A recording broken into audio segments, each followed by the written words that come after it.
subscribe to this channel, like this video. Today, I'm trying out this crescent roll recipe. I will leave the link to it in the description. It tells me to start out with warm water and yeast, then I'm going to add my flour, butter, milk, egg, and sugar. All of this needs to be at room temperature so that I don't kill the yeast. Then I'm going to mix that into a dough and add 2 more cups of flour, then knead it. I'm going to grease a big bowl, put my dough in the middle, flip it over, put saran wrap on top, and let it rise for an hour.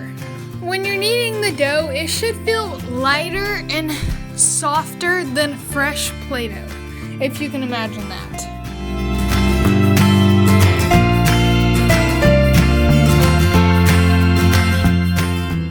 Once my dough has doubled and almost reaches the top of the saran wrap, I'm going to punch down my dough, then go ahead and knead it a few times just to make sure it's nice and springy, I guess.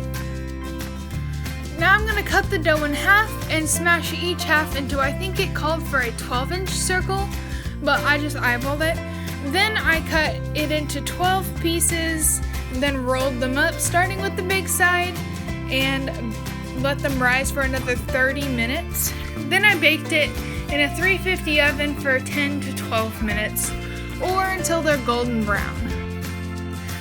These rolls did not turn out looking exactly like the ones in the original picture, and they didn't taste exactly like the canned ones, but they still tasted really great and they look super cute. So if you guys want to try this recipe, I will leave the link in the description below.